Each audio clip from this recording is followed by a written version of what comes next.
Hey, welcome to Fictional Narrative. I'm Neri, and it is Cozy Saturday. Cozy Saturday is a series where I talk about the newest cozy mystery that I just delved into. I'll give the non-spoiler review, followed by the rating, a spoiler warning, and then we're going to move into the spoilery review.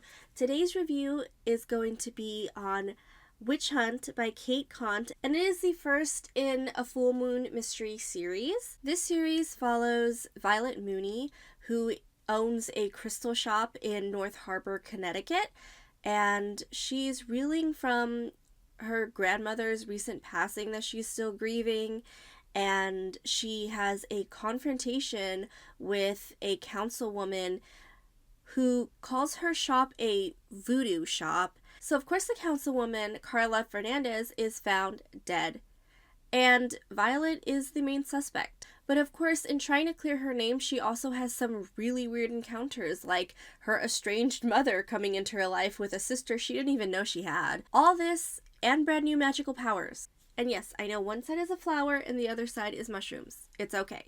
Listen, I want to start with the positive things that I really liked about this book. I think the introduction of the magical powers was really good, and then also the explanations of how Violet feels the loss of her grandmother and how she's coping with that is done really, really well. You really get a good sense of the character of Violet and how she's struggling and how she is trying to maintain her mental health, her emotional health on a daily basis, and how that can also kind of backfire on her in a way, but that is done through other characters that Violet interacts with as well.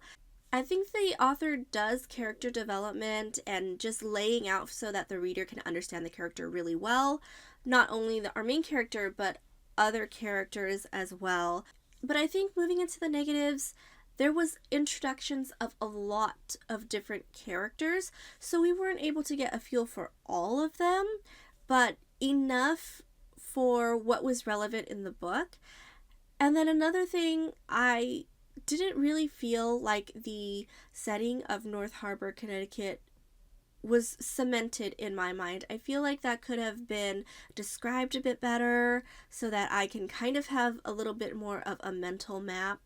As a reader, as someone who has not gone to Connecticut ever and doesn't really understand, and nor is, you don't really expect the reader to absolutely do that kind of research where they're researching the setting. I think I would have liked to know and understand more of certain things in the setting, historical things, what is of note. Even if North Harbor itself may not be real, it may or may not be real, it doesn't really matter, but something that even parallels our world to solidify that setting. Because as is, I was just like, here's a lot. Here is the coffee shop. Here's where Violet goes to do yoga. Like, that's it. With cozy mysteries, even the ones set in cities, it's always good to allow the reader enough information where they can feel like they're also in on the action. And so that's one thing that I will say could have been done better. Also, even while I am complimenting the fact that the character development and character backgrounds and how they come to life in this book is really good, there are certain things that felt a little bit contrived. For example, now this happens very early on in the book, Violet talks about how she goes to yoga in the morning, but her friend tried that with her once, didn't really like it, it's not her thing, and so whenever Violet kind of brings it up, she kind of gets a little defensive, combative, dismissive, and it's done in a way that you can tell the difference between the characters as they can very vehemently disagree with certain things, but it's done in a way that doesn't feel absolutely natural. It's just there because it is necessary to be there to show that there are two different characters. However, opening up to get smacked in the face with the misogyny is it's a different one. Violet is a little misogynistic. I understand that there's going to be misogynistic characters. That's not a big deal. But I always kind of have a little bit of a cringe when... Do we call it a little bit of a cringe? But I always cringe a little, right? When characters, especially our main character, is perpetrator, even if it's just in her mind, of that misogyny, or that it's happening between different women with no need for it to happen. It's happening between the friends, Violet and her friends, where people are a little judgmental. Violet is especially kind of judgmental in the beginning. Towards the middle and the end of the book, she definitely seems to be someone who's more empathetic and open-minded, but it takes her time to get there, and I can see why, and it's very subtle, but at the same time, when I see it, I can't help but mention it. That's just one of my things that's like, is it a bit much? Because if it's a bit much, was there a way to make it better? I do want to talk about the mystery itself. Our basic setup that we even get in the synopsis is basically Carla Fernandez, councilwoman, confronts Violet publicly. And so when her body is found, well, there's no surprise to the reader that that was going to happen. And of course, Violet is going to be suspect number one. However, then we start talking about what is the method of murder? What kind of alibi does Violet have? How does it stand to the scrutiny of what the police are looking at? And how well are the police doing their jobs? You know, the little things that we look at in cozy mystery and pick on when it's not quite right. I will say the red herrings are really good. The killer was someone I did not expect, but by the time that we got to it, I was like, oh no, it must be this person. And when I figured that out, it didn't spoil the mystery for me in any way, but it made me really sad because I had no reason to dislike this character at all throughout the whole book, and it was just a circumstance that was not only spur of the moment, but also so human. And to that point, I think the police could have figured out this mystery a lot sooner than Violet did. So that's the flaw in it, but it was still overall really good in the sense of, like, if this is my introduction to the series, I like it a lot. That being said, though, I rated this book a 2 out of 5, and let's go ahead and go right into the spoilery section. This is your warning. I'm going to tell you why this was a 2 out of 5 for me. Usually, with the spoilery parts, I do like to start with positives as well.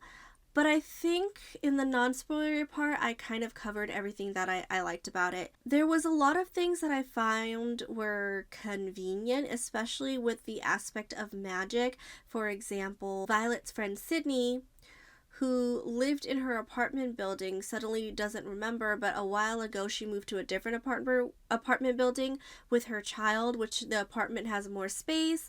And her estranged mother, who is a witch, moved into that apartment instead to be close to her. Yet, her mother doesn't do much the rest of the book. She just gets introduced to some people, she explains some magical things, and then she's here and she's gone. The explanation as to why she's estranged to Violet, that I actually really like. So there's one of your positives. It's kind of a spoiler because you have to really work to get there. And honestly, I almost DNF'd this book up until it got to the chapter in which her mother was introduced, and there being another realm for magical practitioners is also really interesting, and it was really well done. I felt like I got a better grasp of that magical realm than I did of North Harbor, though. That's one of my biggest concerns when it comes to laying out the settings. That is the main setting of this particular story. I don't think that was done as well as it could have been. But then going back to the mom, not only does she not do too much while Violet is trying to clear her name, and her mother knows that something very bad is going on because her daughter is being framed for a murder.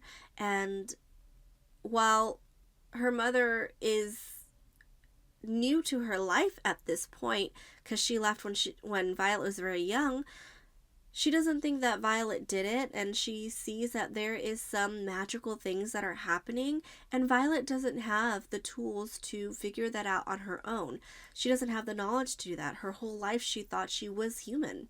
Much like in 2 Part Sugar, 1 Part Murder, we have a relative who may have died under mysterious circumstances as our larger mystery, and unfortunately, in this particular series, I don't know that I care too much to find that out. I just think it could have been better. So we step into a very sensitive situation where our main character is the murder suspect, right?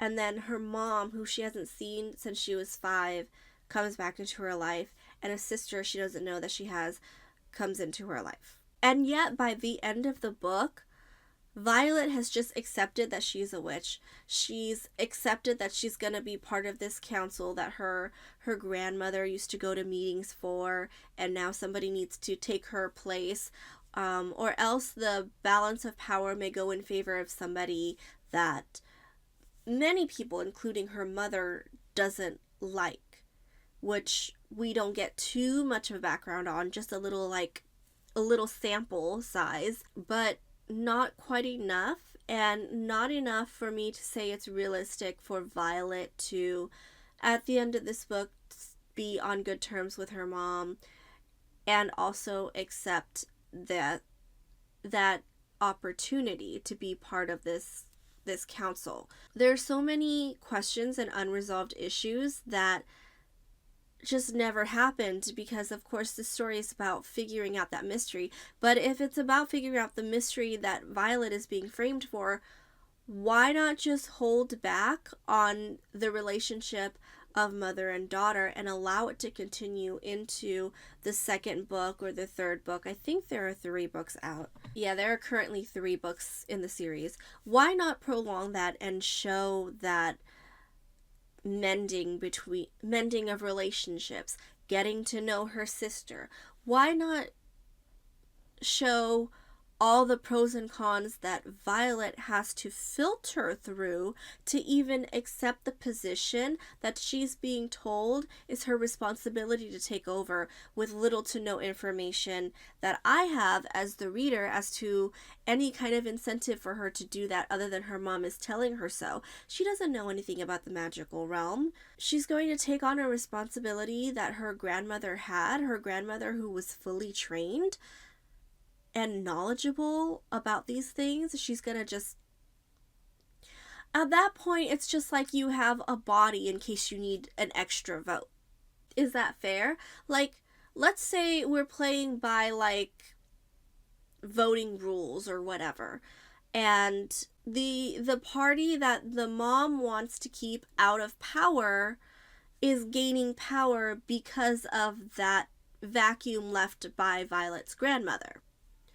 If that is the case, what if people like the opposition better? Shouldn't it be like if that those people have more support, that would be better? Now you have this witch who's barely coming into her gifts, learning her craft, taking over a seat of something that she's new to and doesn't grasp that realm, doesn't understand that responsibility and what that means. Would people be okay with that governing body having such a person who is so inexperienced and doesn't know anything? Like, is it that easy to just be like, well, I'm related to so-and-so, so this seat is mine. This legacy thing really worked out for her, I guess. But throughout the entire book, we have no reason to believe that Violet would take that seat without a fight for understanding. and yet at the end of the book, she's just there.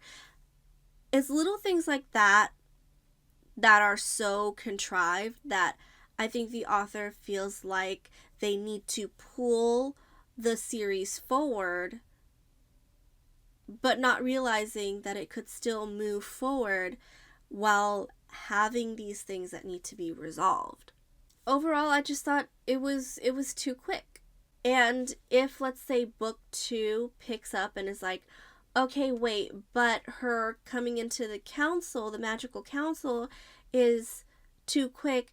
Now let's discuss that, what happened in that meantime. It still feels like let's go back, let's look at our timeline, let's see if this stuff makes sense. I won't be continuing this series, but I've read so many good cozy mysteries this year that I still have a lot to catch up on anyway, so I'm not mourning it too much. That is all for my review today. If you watched this far, thank you so much for joining me on this Cozy Complaining Saturday, and I will see you next time. Bye!